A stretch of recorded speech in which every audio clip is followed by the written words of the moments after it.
Hello, boxing fans. Welcome back to Xicana Boxing on YouTube. And if it's your first time, welcome to Xicana Boxing on YouTube. Now, as you may have noticed, we're creating a lot more content nowadays, covering more fights, and we're almost at 10K.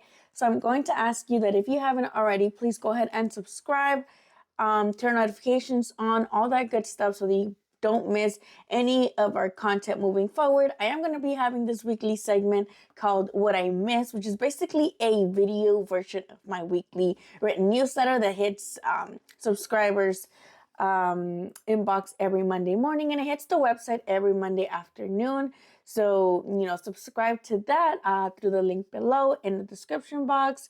And so, like I mentioned, subscribe if you haven't already. Send this page to all your boxing homies so that they know that we're going to have a lot more content coming up, especially this weekend where we're going to be covering Maxie Hughes versus Williams Cameron Cepeda, ringside from Las Vegas, and of course on live on the zone. So go ahead and subscribe if you haven't already, and send it to all your homies. And get ready for this weekly segment called What I Missed. So, what did I miss? Now, I doubt many people missed this, but if you haven't seen it already, in a very viral fashion, Anthony Joshua completely demolished Francis Ngannou in their Saudi Arabia card this past Saturday. And honestly, it's exactly what boxing fans needed, apparently, to keep the bragging rights over UFC, which apparently it matters for some reason. But I don't think the boxing fans should be mad at Francis Ngannou for, I guess, coming over to the sport and getting a couple paydays, because Francis Ngannou was supposed to be a prop, a sacrificial lamb for, Tyson Fury to kind of shy away from his responsibilities as WBC champion and just take on these little panky fights. And he looked like complete crap. And Francis gained, notability in the boxing game. And we're, as boxing fans, shouldn't be mad at him for that.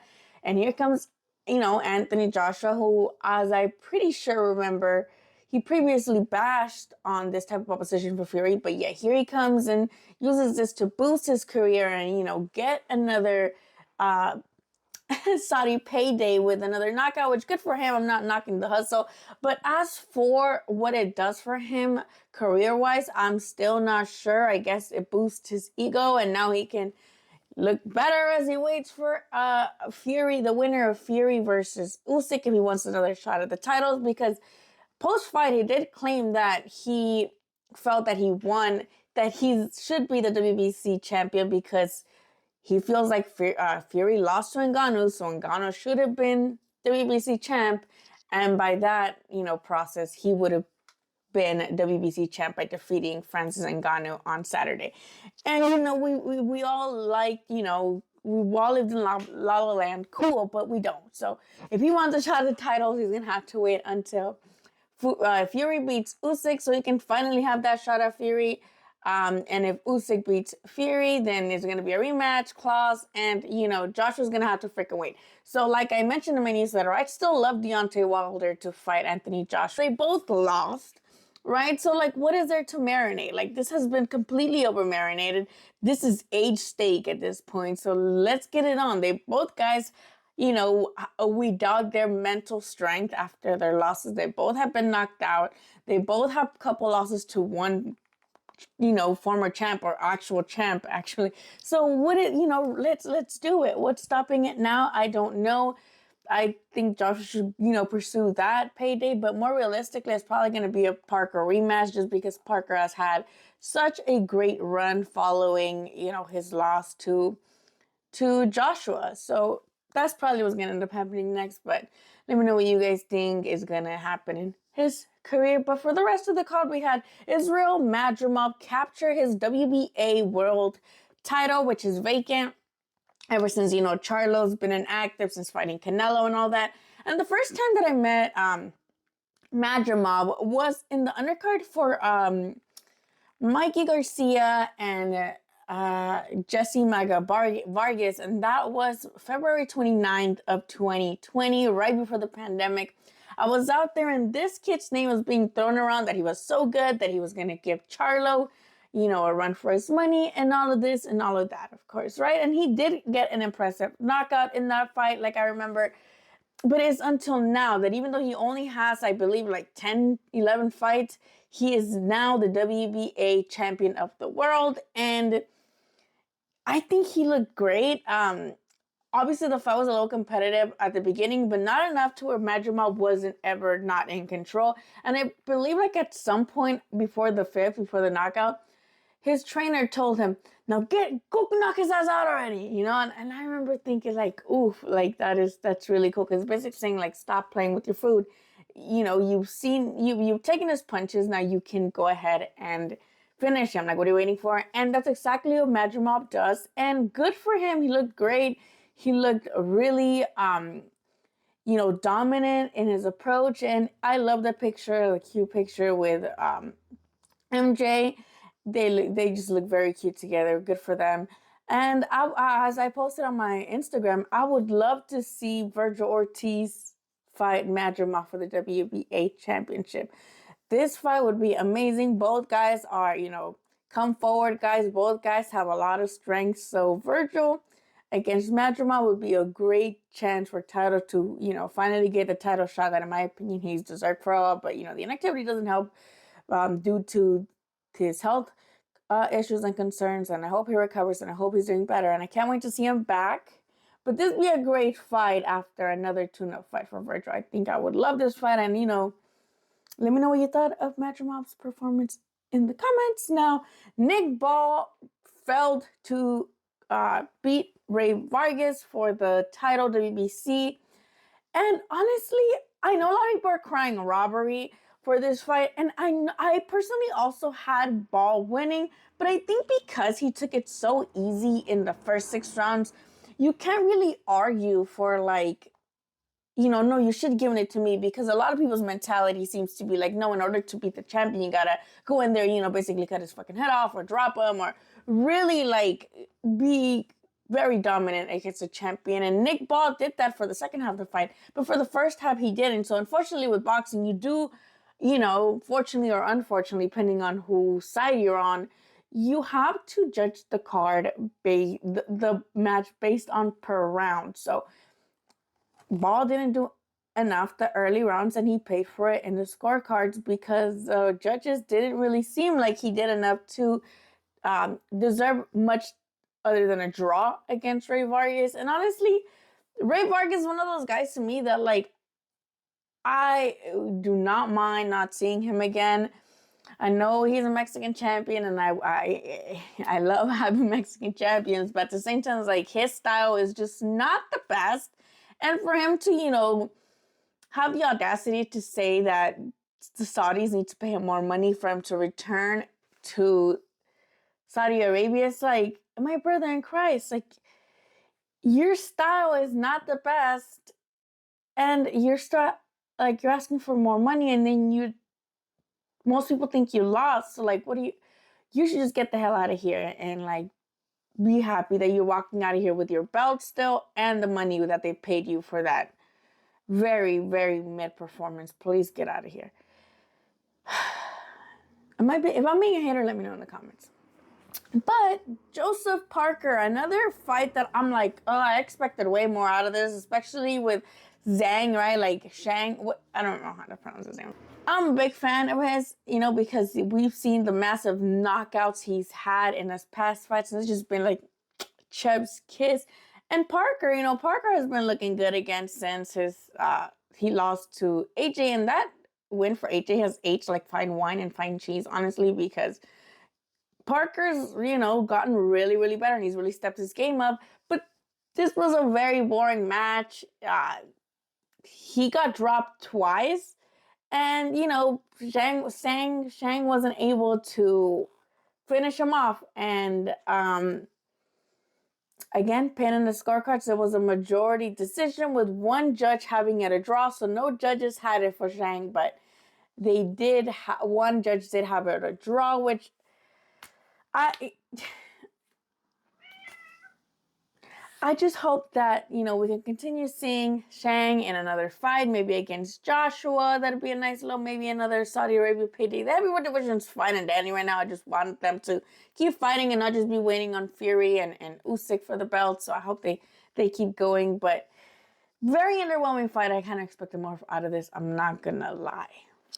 Now, moving on to the events that I covered during the week. On Thursday, I went to downtown LA to Golden Boy headquarters to cover Zurdo Ramirez's press conference, now challenging for a title at cruiserweight, even though this is just his second fight at cruiserweight. He's challenging WBA cruiserweight Super Bowl champion Arsen Feroz Gulamirian, and this is a champion who is Armenian, but he is out of France. And this is his first time fighting in the U.S., which he believes that now this will bring more attention to the cruiserweight division here in the U.S. And this gives Zurdo a chance to basically take over a new division, since he didn't do much at 175 after moving up from 168. And how he made 168, I have no idea. I interviewed this man, and I'll say next time, I am a short person compared to this tall ass man.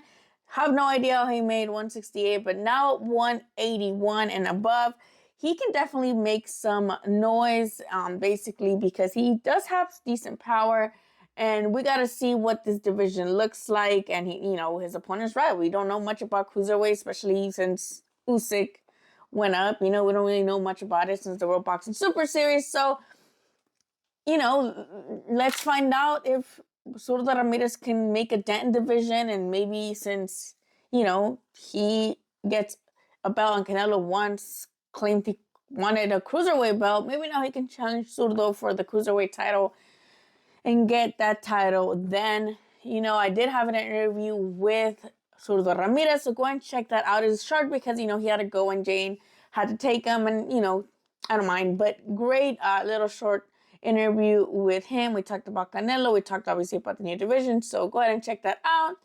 In that same press conference, we had Lex Rocha announced that he renewed his contract with Golden Boy for 5 more years, and he's talked nothing but great things about Golden Boy, the Golden Boy team, and everybody associated with his team, because they still back him up regardless of his losses, regardless of his setbacks.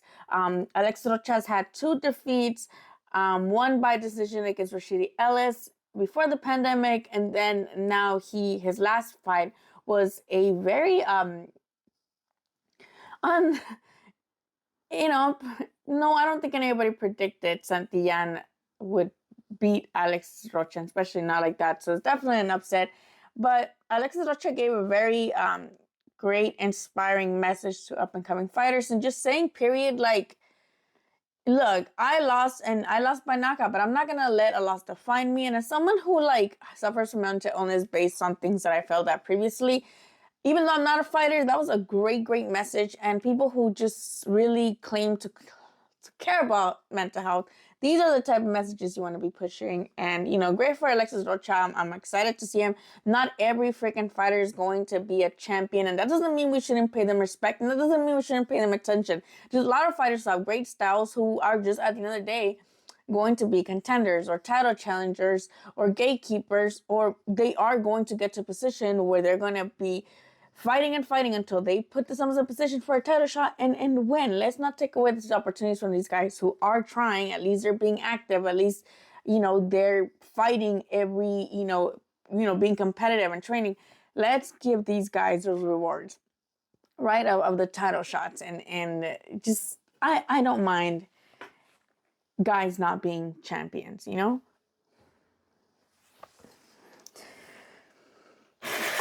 Now, moving on to newly signed Golden Boy guy, Ricardo Sandoval. He's going to make his official Golden Boy debut on March 30th. He has been on former Golden Boy cards before, and he was supposed to be in a Commerce Casino card earlier last month, I believe, but because I guess his opponents had some issues, he wasn't able to get the fight going, and now he's going to wait. March 30th, going to be on the undercard of this Zurdo fight, and Sandoval was apparently on ESPN's 25 prospects under 25 that you should keep up with. So good for him. I personally am not too familiar with him, but I know when I did talk about him on Twitter, people were already like, oh, you know, this guy, blah, blah, blah. So definitely has a decent following and definitely enough to get recognition from ESPN. So good for him, and I'm excited to see him March 30. Let me know what you know about the kid, and if you know him, let me know what you know in the comments and the upcoming fights, which is important. We have March 15th, which is a Friday in New York from UFC Fight Pass. We have Kalen Walsh versus Zaran Yosivnov, and those are junior middleweights. And this UFC Fight Pass in 360 Promotion seems like a nice card for upcoming talent. It's a Friday. You don't got shit to do. Go ahead and watch some boxing. Walsh has been promoted pretty well by Tom Loeffler. For what I've seen, he was in WWE. You know, Jumbotron, he's been getting a lot of recognition. So good for him there, and I hope he delivers on March 15th, because I did see him eating tacos at Wild Card for Freddy Roach's birthday. So I hope he was on weight. I hope he comes on weight, because if he doesn't, now you know, because he was eating tacos. Now, this fight that I'm covering this Saturday, William Cepeda El Camarón versus Maxi Hughes. Maxi Hughes, a lot of people feel like he got robbed in one of his last fights. So this is a really good chance for him to beat Cepeda and, you know, get that, like, get his glick back, you know, be like, I feel like I won my last fight. And I just beat this prospect who just broke the record for like the most volume punches or whatever in his last fight. Or in his fight against Jojo, I think. Point is, Las Vegas, the Cosmopolitan, DAZN, Cepeda's Hughes is going to be an elimination title eliminator, IBF and WBA lightweight title eliminator. And we have Floyd Schofield, who is a really great prospect to look out for. That Golden Boy recently signed as well, and I'm definitely going to try to get an interview with him. So go ahead and stay tuned with that. He's in the lightweights division. We also have Victor Morales versus Luis Duñez, along with others. And I know that Marlene Esparza was supposed to be in this card, but I believe that fight fell off because her opponent had visa issues. Now, moving on, Canelo finally announced his May 4th opponent, who is none other than Jaime Munguia. Jaime Munguia, as we know, just fought on January 29th, and I was there. We covered that fight. Xicana Boxing was in the building, and it's a little strange because we saw that, you know, after that fight, he said that because of the cut in his eye, above his eye, he might not be ready for a May fight with Canelo, even if he wanted to, right? He's like, if the doctor says that the cut in my eye is too bad, then I'm not gonna be ready. Which to me was like, I've seen worse cuts, but you know, better be safe than sorry. I get it, but you know, yeah, here we are. And then Canelo, in his, you know, visit to Box Azteca, where he mentioned that he was extending his contract with Box Azteca in Mexico, they asked him straight up, is he fighting Munguia? And he straight up said, no, he's not. He's fighting an American fighter. But of course, this might mean that the fight just fell off, that, you know, all the rumors were true, alleged statements that he was trying to get the Charlo fight. And the reason why that fell off was because both of the Charlos just didn't have their stuff together. One didn't have a performance that the people liked. The other one is just not in the state of mind to be fighting right now. So, of course, maybe that fell off. And this is why we get Jaime Munguia instead. And while there's still, you know, beef with Canelo fans and Benavides fans on whether Canelo ducked him or not, I think the general consensus for this is just like, at least it's not Edgar Berlanga, right? Because we, for a second, thought we were going to get Berlanga versus Canelo because Berlanga had such an awesome knockout and because the zone was pushing the shit out of that. And it's funny because when his trainer went on Pro Box, I believe he said something like, oh no, we're not ready for Canelo. And we saw like Berlanga's like, no, why are you guys taking it out of context? Like, we're ready. And of course he wanted that payday, right? But Canelo chose to, as the god of boxing, as his boxing deity that he is, he chose to bring peace and have everybody sing Kumbaya holding hands. now joined to have a pay-per-view under a Canelo Promotions or Canelo event or something like that. Canelo Promotions presentation of, live on pay-per-view from PBC on Prime Video, right? So he didn't want the Benavidez fight, I guess, with Charlo. They weren't able to kind of fit the Benavidez in there. So he's like, okay, fine, I'm going with the Zone. So the Zone, and I'm pretty sure, because realistically, as a fan, I'm not saying, I have preference, but as a fan, I would claim that PBC has a better fight for Canelo moving forward, in my opinion. For the Zone, the alleged thing was that they were trying to give him they wanted to give him Berlanga and Munguia, but he didn't want it that way. He went Munguia first and then Berlanga. So I guess he went back to PBC. I was like, okay, fine, I'll take Munguia under your terms. And it's still not known if he's gonna fight Benavidez now. If that means that means that he's gonna fight Benavidez next, or if this just means that PBC is like, okay, one fight, let's all kumbaya together and be friends and hold hands and be besties for this, Canelo event, and then he can figure the rest out after that. We take it step by step. So here we are. Eddie Hearn, I feel like his bromance with Canelo definitely helped them have a piece of the pie when it comes to, the Zone being a part of the event, period. Right? Because as we recall, the reason why Jaime Munguia had agreed to fight Charlo already, but because Golden Boy and Sanford felt like the fight had to be on the Zone and not Showtime, because allegedly, right, had to be on the Zone and not Showtime, because the Zone was the first platform that launched Jaime to, superstardom in the boxing world.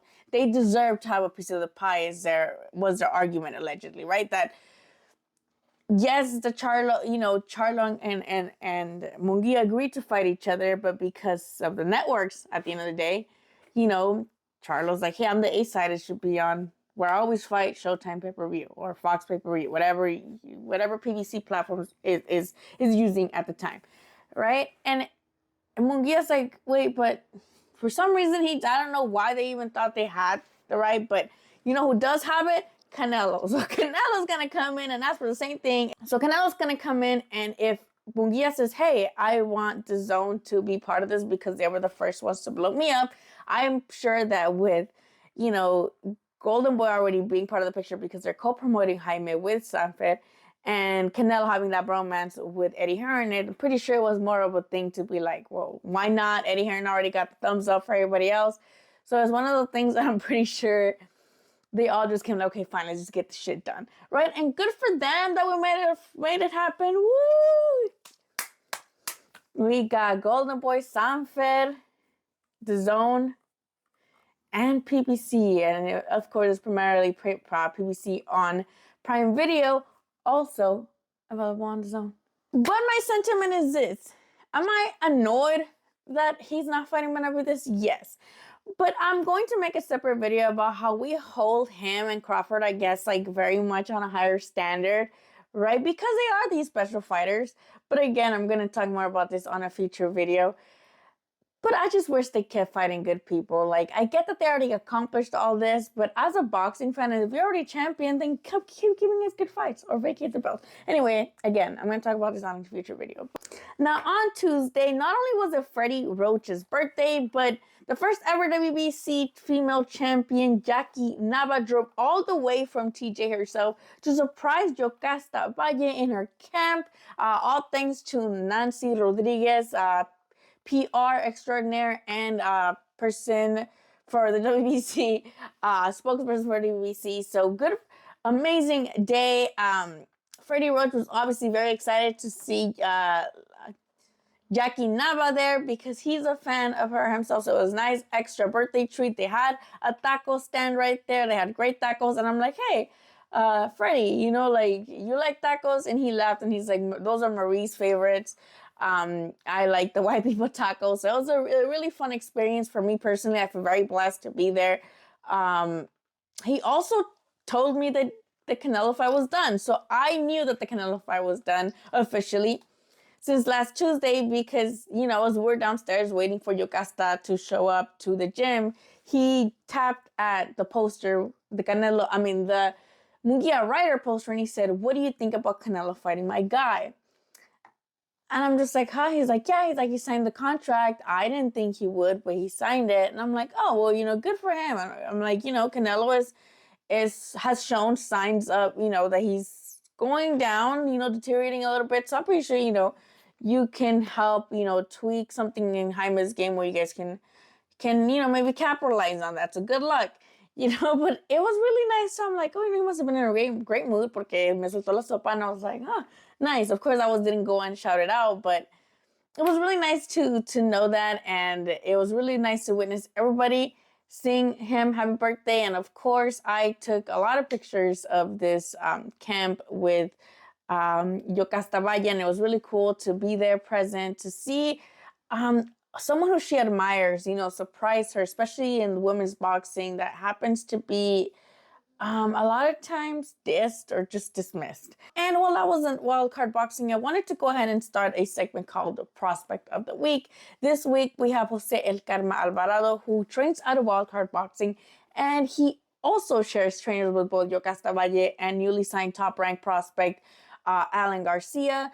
Now, this section of the newsletter also has a segment called Twitter Fingers, where we basically talk about online arguments with fighters.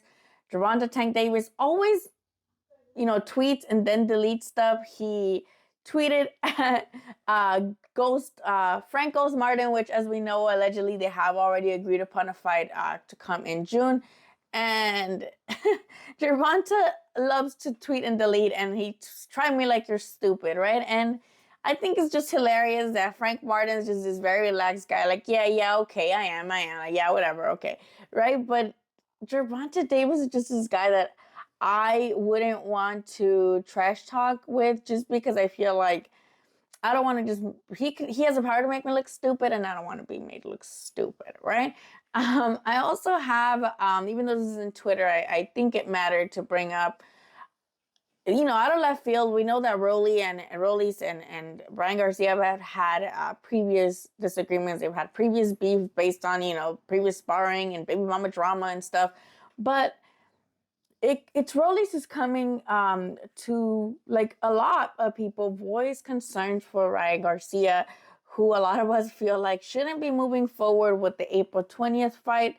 And Rolly's basically took to Instagram to bash Golden Boy Promotions and Oscar de la Hoya specifically, and say that he has the power at the end of the day to make this fight not go on, but because he wants the money from his cash cow that is Ryan Garcia, he prefers to make profit over him as opposed to really help him with his mental health. And Rose is just saying that he, Ryan needs protection. And unfortunately, the Ryan Garcia thing is basically like the Canelo thing. We're not very close to the fighters ourselves from the outside looking in, so we don't know what's really happening. We don't know. From what I see in my own personal mental health struggles, I feel like Ryan Garcia definitely is struggling for his mental health, and I do feel like that fight should move forward, but that's definitely not my call or anybody else's team other than Ryan Garcia's. But again, it might just be a trolling, hey, hoo, ha, ha, look at all this new eyes and all these YouTubers now tuning in to see that maybe I'll get dropped or maybe I'll get, God, but I'm actually training more hard than ever, and here I am. But again, the videos, the proof that he's just gone completely QAnon, that doesn't seem to help the argument that he might just be trolling. Even though Oscar, who in my first ever 1 million clicked TikTok video, claims that Brian Garcia looks good and he looks fine and they FaceTime and everything's fine and dandy, and April 20 is still very much full on. So let me know in the comments of whether you think that fight's even happening or not. And just let me know if you enjoy the content, what more you want to see. We're again going to be ringside at Cameron Cepeda versus Maxi Hughes and delivering a lot of content on site. So go ahead, and if you haven't already, go ahead and subscribe. Subscribe to our newsletter as well by going to XicanaBoxing.com and then going to the bottom and sending on to the newsletter. We're going to be doing giveaways soon for pay-per-views, merch, and just badass stuff all together. And if you see us at fights, please go ahead and say hi to us. Don't be shy. And we love talking to fans as well. So let me know what you think, and I'll see you guys on the next one. Bye.